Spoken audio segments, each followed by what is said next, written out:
Kita sampai kepada hadis bagaimana satu orang sahabat Nabi sallallahu alaihi wasallam, iaitu sahabat Bilal, bukan Bilal bin Abi Rabah muazzin Nabi, bukan, tapi Bilal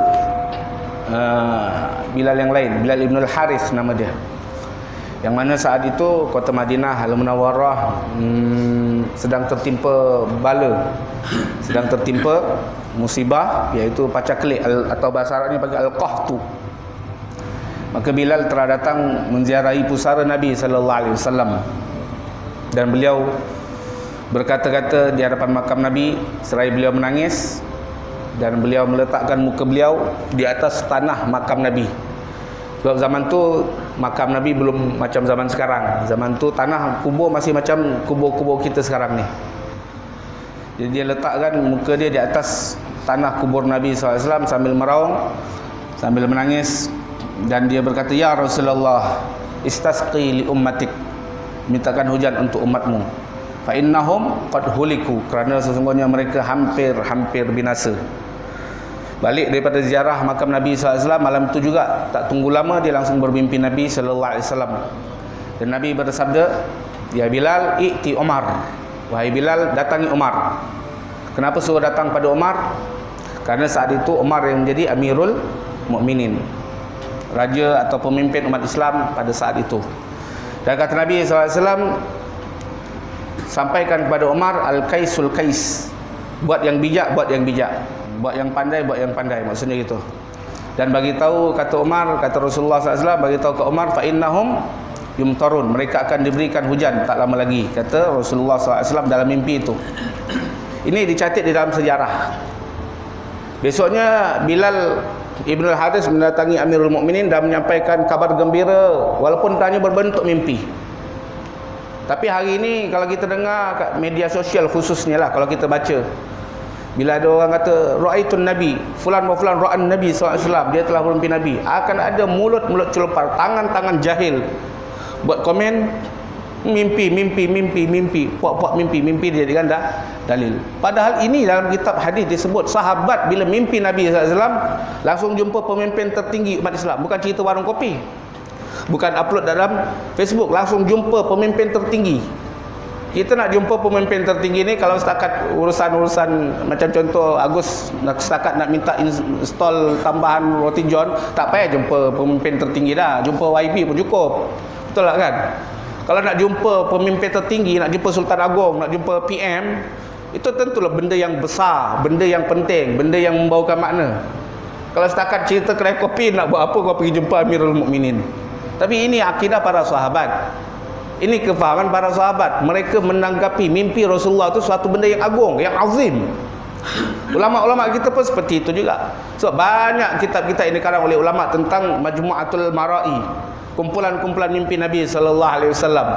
Semisal al-Imam Asy-Syadzili, Abul Mawahib Asy-Syadzili, ada kitab Mara'i Asy-Syadzili fi Rasulillah sallallahu alaihi wasallam.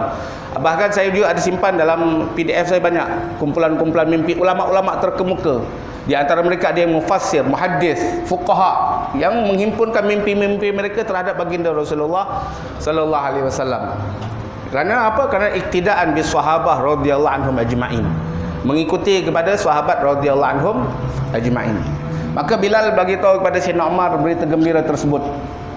Maka Umar bila dengar cerita tersebut menangis. Sayyidina Umar ibn al-Khattab radhiyallahu anhu menangis sebab dia tahu ini walaupun mimpi, tapi sebenarnya itu adalah roh Nabi SAW yang mendatangi kepada Sayyidina Bilal ibn al-Harith. Bilal pun walaupun Nabi SAW dah meninggal dunia, dah wafat, beliau datang ke kubur Nabi, dia menangis, meraung dan meletakkan mukanya di atas pusara Nabi, seolah-olah betul-betul Nabi masih hidup. Kerana itu para sahabat tak pernah beriktikad Nabi dah meninggal dunia. Bahkan Umar ibn al-Khattab radhiyallahu anhu sendiri, ketika mana ada berita tersebar tentang kewafatan baginda Nabi SAW, kita semua dah tahu apa dia buat. Dia keluarkan pedang dia kata, siapa yang kata Muhammad dah mati, ku penggal leher dia. Ini sahabat tak boleh menerima kematian Nabi, bukan kerana mereka tak boleh terima takdir Allah, tapi bagi mereka wa'lamu anna fikum Rasulullah. Allah bagi tahu, ketahuilah dalam diri kamu ada Rasulullah sallallahu alaihi wasallam. Rasulullah sentiasa hidup di tengah-tengah kita. Kalau beliau meninggal itu bukan beliau meninggal, tapi intaqala ila rafiqil a'la. Beliau berpindah kepada teman yang terbaik daripada kalangan para malaikat bersama Allah Subhanahu wa taala. Tapi beliau masih lagi hidup. Karena itu kata beliau sallallahu alaihi wasallam, hayati khairun lakum wa mamati khairun lakum. Aku hidup baik untuk umat, aku meninggal dunia pun baik untuk umat. Kalau aku hidup tuhdisuna wa yuhdatsu lakum. Kau buat benda-benda, kau buat satu perkara, maka akan ku komentari. Kalau baik kau buat, ku takrir, ku benarkan. Kalau benda yang tak baik kau buat, akan ku salahkan. Tapi kalau aku itu waktu aku hidup, kata Rasulullah sallallahu alaihi wasallam. Tapi kalau aku meninggal dunia, kalau kau buat baik, hamidullah, aku memuji Allah dalam kuburku.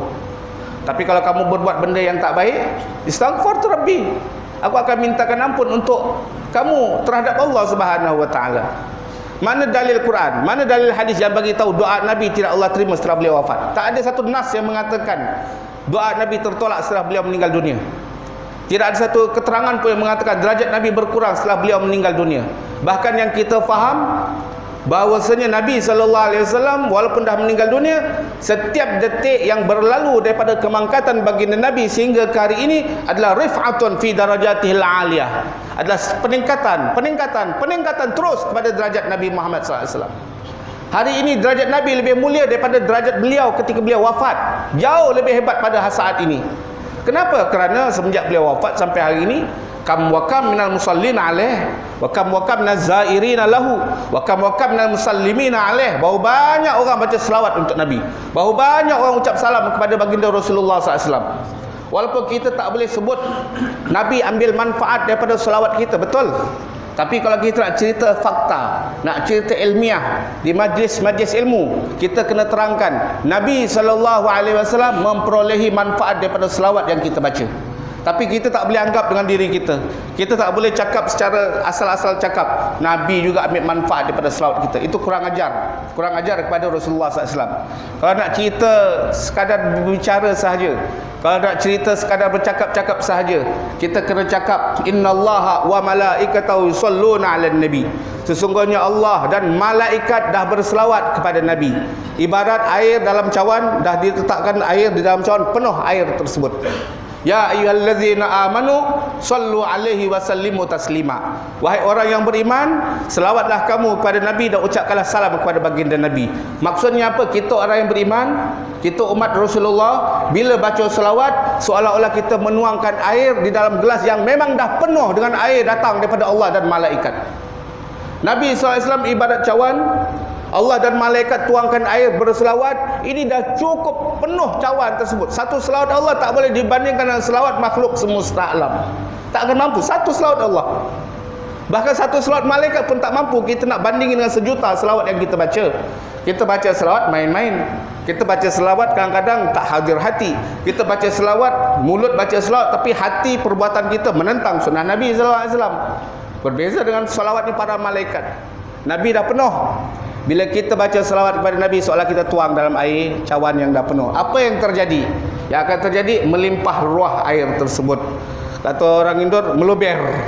Meluber, maka tumpah. Makin banyak kita tuang, makin banyak kita baca, makin banyak tumpah. Tumpah kena ke siapa? Kena ke kita. Sebab kita sedang baca selawat tu, tumpah ke kita. Yang dapat manfaat siapa baca selawat? Nabi ke kita? Kita yang dapat manfaat itu, kita yang dapat berkat itu. Nabi SAW tidak berhajat kepada selawat kita. Allah dah penuhkan dada beliau dengan selawat Allah dan selawat para malaikat. Kalau kita baca selawat, bermakna kita yang memperolehi keberkatan daripada selawat yang kita baca untuk Sayyidina Rasulullah sallallahu alaihi wasallam. Ini yang perlu kita fahami ketika baca selawat. Tapi di dalam pembahasan ilmu, kita kena tahu setiap selawat yang kita baca, maka Nabi memperolehi ketingkatan derajat. Allah tambah cantikkan lagi surah beliau, wajah beliau, keagungan beliau semakin tinggi, semakin tinggi, semakin tinggi. Sedangkan kalau kita nak kira dah berapa bilion, bahkan bukan berapa bilion, berapa trilion selawat yang pernah dibaca untuk Nabi semenjak beliau wafat. Segitulah tingginya derajat Nabi SAW yang makin bertambah dan makin bertambah. Kerana itu Sayyidina Al-Habib Ali Al-Habsyi, Sahibul Maulid, walaupun setiap malam mimpi Nabi, setiap malam mimpi Rasulullah SAW, tapi dalam raungan beliau, rintihan beliau, beliau selalu minta kepada Allah, wahai Allah, tampakkan keindahan Nabi Muhammad SAW kepada saya. Kita pun pelik. Kau dah tengok Nabi? Dah. Berapa kali? Setiap malam mimpi Nabi. Asal minta lagi, nampakkan arina tal'ata Ahmad. Perlihatkan kepada kami tal'ah, keindahan, kemunculan Sayyidina Ahmad, Sayyidina Rasulullah. Kenapa? Kerana yang beliau alami, setiap malam beliau bermimpi Nabi, wajah Nabi yang dia mimpikan tak sama dengan wajah semalam yang dia mimpikan. Kalau hari ini dia mimpi Nabi, indah luar biasa. Cahaya lampu dia tu mungkin 1000 watt. Malam besok dia mimpi Nabi dah jadi 1100 watt. Besok dia mimpi Nabi, wajah dia dah 1200 watt. Wajah Nabi tu cahaya dia, indah dia, makin bertambah, makin bertambah, makin bertambah. Mengalahkan nikmat syurga. Kan nikmat syurga kan kita tahu dalam Al-Quran bagi tahu bahawasanya apa yang kita temukan di dalam syurga nanti, benda-benda yang kita jumpa di alam dunia mutasyabih, dia serupa. Wa utubihi mutasyabihat. Mereka diberikan benda-benda yang serupa dengan apa yang mereka nampak ke alam dunia. Ke alam dunia kita biasa makan roti john Haji Agus, Haji Khamis. Jangan terperanjat, dalam syurga bisa jumpa roti john juga. Disebutkan dalam Al-Quran, ditafsirkan oleh ulama. Kalau ke alam dunia hari ini kita hari ini aku nak pergi Sungai Melaka, naik basikal, singgah kejap dekat cendol durian. Kalau ada musangking aku nak balon. Kita makan cendol durian musangking. Dalam syurga jangan terperanjat. Memang ada basikal juga, memang ada juga apa dia? Cendol musangking. Tapi rasanya berbeza sama sekali. Luar biasa, tak boleh digambarkan. Dalam syurga ada roti john, tapi roti john jauh lebih hebat, jauh lebih nikmat, jauh lebih lazat daripada roti john Haji Agus. Ini disebutkan dalam Al-Quran. Bahkan walaupun kita dah makan roti john dalam syurga besok, kita makan nikmat, tak payah tunggu besok. Suapan kedua lebih nikmat daripada suapan pertama. Suapan ketiga lebih nikmat lagi, lebih handal lagi daripada suapan yang kedua tu. Seterusnya ila ma la nihayata laha. Sampai tak ada kemuncak. Kerana apa? Kerana keagungan Allah memang tidak ada kemuncaknya. Kudrat Allah tak ada kemuncaknya. Allah boleh cipta nikmat di atas nikmat, nikmat di atas nikmat, nikmat di atas nikmat. Lah begitu yang dirasakan oleh Al-Habib Ali bin Muhammad Al-Habsyi. Bila wajah Nabi SAW yang ia lihat pada setiap malam, setiap hari bertambah dia tengok Nabi, semakin nikmat, semakin luar biasa, semakin tambah takwanya kepada Allah Subhanahu wa ta'ala. Al-Habib Ali bin Muhammad Al-Habsyi rahimahullah ta'ala rahmatul abrar al-muqarrabin. Kerana itu kita tahu Nabi SAW bagi tahu, aku hidup baik untuk kamu, aku meninggal juga baik untuk kamu. Sebab walaupun Nabi dah meninggal dunia, derajat beliau semakin tinggi, doa beliau makin tajam, makin diperkenankan oleh Allah Subhanahu wa ta'ala. Jadi tak ada hal, selagi mana kita menjadi umat Rasulullah, selagi mana kita beriman dengan Rasulullah, selagi mana kita mengamalkan ajaran Rasulullah, andaikan kita tersilap melakukan dosa, kita dapat jaminan dapat istighfar daripada Allah, daripada Nabi Muhammad SAW. InsyaAllah kita bertemu Allah kalau kita meninggal dunia dalam keadaan cintakan Rasulullah, dalam keadaan beriman kepada Rasulullah, dalam keadaan mengikuti Rasulullah SAW. Walaupun dosa kita banyak, dosa kita Allah padam. Kerana istighfarnya Rasulullah SAW untuk umat baginda Rasulullah SAW. Kerana itu jangan haramkan diri kita daripada istighfar Nabi. Jangan sampai kita jauhkan diri kita daripada Muhammadur Rasulullah SAW. Jangan sampai kita halang akal kita, pemahaman kita daripada mengenal agungan Rasulullah SAW.